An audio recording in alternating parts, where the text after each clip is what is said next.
ज्यादा पापी कौन। विक्रम बेताल की चौथी कहानी। भोगवती नामक नगर में राजा रूपसेन राज करता था। उसके पास एक तोता था जो उसे अति प्रिय था। वो उसे चिंतामणि बुलाता था। प्रायः वह अपने तोते से भविष्य के विषय में प्रश्न किया करता था। एक दिन उसने पूछा, चिंतामणि, बताओ हमारा विवाह किससे होगा। तोते ने उत्तर दिया, महाराज, आपका विवाह मगध के राजा की सुपुत्री चंद्रावती के साथ होना निश्चित है।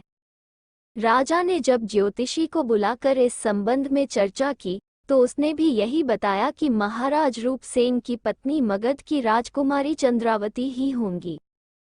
उधर मगध देश की राजकुमारी चंद्रावती के पास एक मैना थी जिसका नाम मंजरी था। राजकुमारी अपनी मैना से बातें किया करती थी।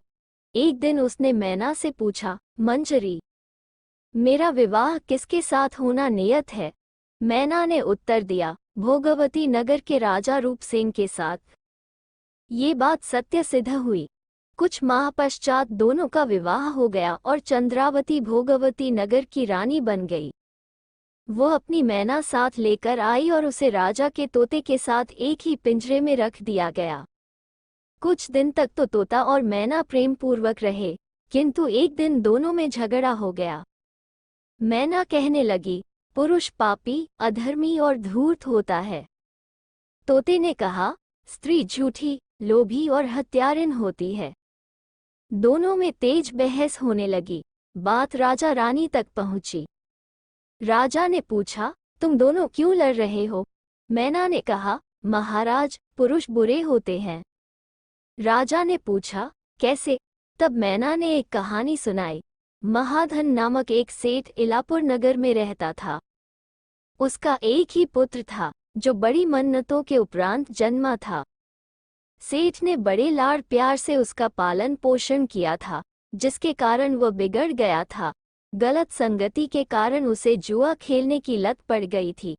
दुर्भाग्य से एक दिन सेठ की मृत्यु हो गई और उसका सारा धन उसके लड़के को मिल गया। लड़के ने कुछ ही महीनों में सारा धन जुए में लुटा दिया। उसके हाथ कुछ शेष न रहा। तब वो धन अर्जित करने के उद्देश्य से चंद्रपुरी नाम की नगरी पहुंचा। वहां हेमगुप्त नाम का साहूकार रहता था जो उसके पिता का परिचित था। वो उसके पास गया और अपना परिचय दिया। साहूकार ने उसके पिता के कारण उसका स्वागत किया। उसने साहूकार को बताया कि वो व्यापार के सिलसिले में निकला था, किंतु समुद्री तूफान में सब नष्ट हो गया। साहूकार ने उसे अपने घर रुकने की जगह दी और वह वहीं रहने लगा। साहूकार की एक पुत्री थी जिसका नाम रत्नावती था। उसने उसका विवाह उस लड़के के साथ कर दिया। विवाह उपरांत दोनों कुछ माह तक वहीं रहे। फिर एक दिन उन्होंने लड़के के नगर जाने की तैयारी कर ली। साहूकार ने उन्हें ढेर सारा धन देकर विदा किया। रत्नावती बहे गहनों से लदी थी। वे एक दासी लेकर से चल पड़े। कहार डोली उठाए हुए थे जिसमें रत्नावती बैठी थी। रास्ते में एक घना जंगल पड़ा। लड़के की नीयत धन देखकर पहले ही खराब हो चुकी थी। उसने अपनी पत्नी से कहा, इन सुनसान जंगल में तुम्हारा इतने गहने पहनना ठीक नहीं है।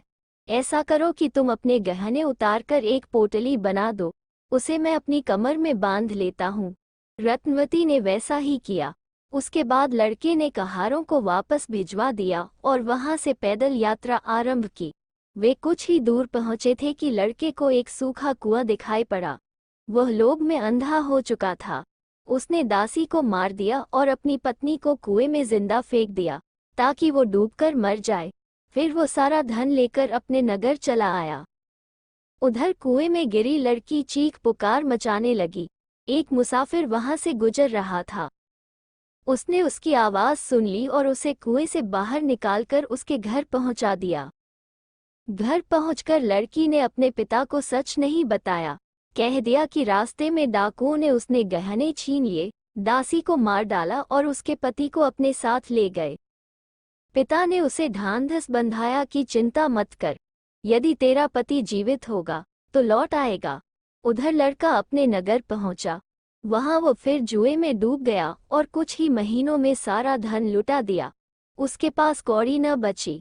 इसलिए वो फिर धन की आस में अपने ससुराल चला गया, मगर वहां अपनी पत्नी को जीवित देख वह डर गया।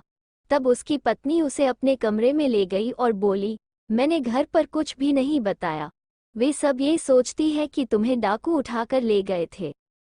लड़के ने राहत की सांस ली, फिर वह वहीं रहने लगा। उसकी दृष्टि पुनः अपनी पत्नी के गहनों पर थी। एक रात जब वह सो रही थी तो उसने छुरी से उसका गला काट दिया और उसके सारे गहने लेकर भाग गया। इतनी कहानी सुनकर मैना बोली, राजन, बताओ क्या पुरुष पापी नहीं होता?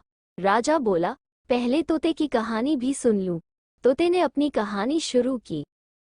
कंचनपुर नामक एक नगरी थी जिसमें सागर दत्त नामक एक सेठ अपने परिवार के साथ रहता था। उसका एक ही पुत्र था, श्री दत्त। कंचनपुर नगरी से कुछ दूरी पर श्री विजयपुर नगर था जिसमें सोमदत्त नामक सेठ रहता था। उसकी जयश्री नाम की पुत्री थी जिसका विवाह उसने श्रीदत्त से कर दिया। विवाह के कुछ दिन बाद ही व्यापार के लिए श्रीदत्त दूसरे देश चला गया।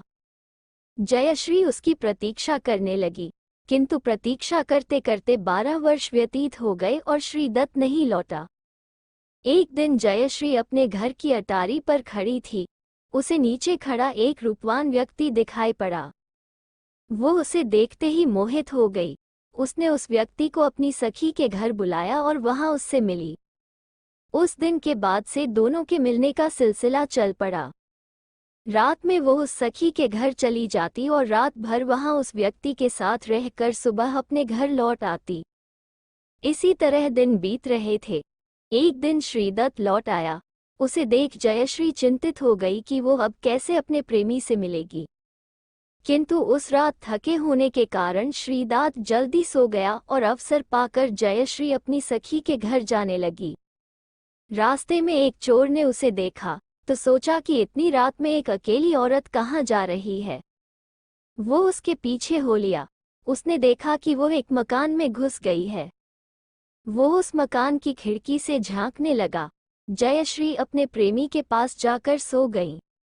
दुर्भाग्य से उस दिन उसके प्रेमी को सांप ने काट लिया था और उसकी मृत्यु हो गई थी। जयश्री इस बात से अनभिज्ञ थी। उस घर के आंगन में एक पीपल का पेड़ था जिसमें रहने वाला एक प्रेत भी यह सारी लीला देख रहा था। वो मृत व्यक्ति के शरीर में प्रवेश कर गया और जयश्री की नाक काट ली। दर्द से तड़पती जयश्री अपनी सखी के पास गई और उसे सारा हाल कहा। तब सखी बोली कि तुम अभी घर लौट जाओ। कोई पूछे कि नाक कैसे कटी तो अपने पति का नाम ले लेना, नहीं तो तुम बदनाम हो जाओगी। जयश्री घर लौट गई और अपने पति के पास बैठकर रोने लगी। घर के लोग जाग गए। उसके कमरे में जाकर देखा कि उसकी नाक कटी है। पूछने पर जयश्री ने सारा आरोप श्रीदत्त पर मढ़ दिया। उसके पिता के क्रुद्ध होकर उसे कोतवाल के हवाले कर दिया। कोतवाल उसे राजा के पास ले गया। राजा ने उसे फांसी पर चढ़ाने का आदेश दे दिया।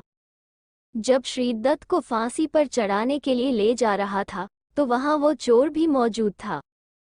एक बेकसूर को फांसी पर चढ़ता देख उसने सारी बात राजा को बता दी और कहा कि आप उस घर में जाकर वहां मृत पड़े आदमी का मुंह देखिए, उसमें स्त्री की नाक होगी।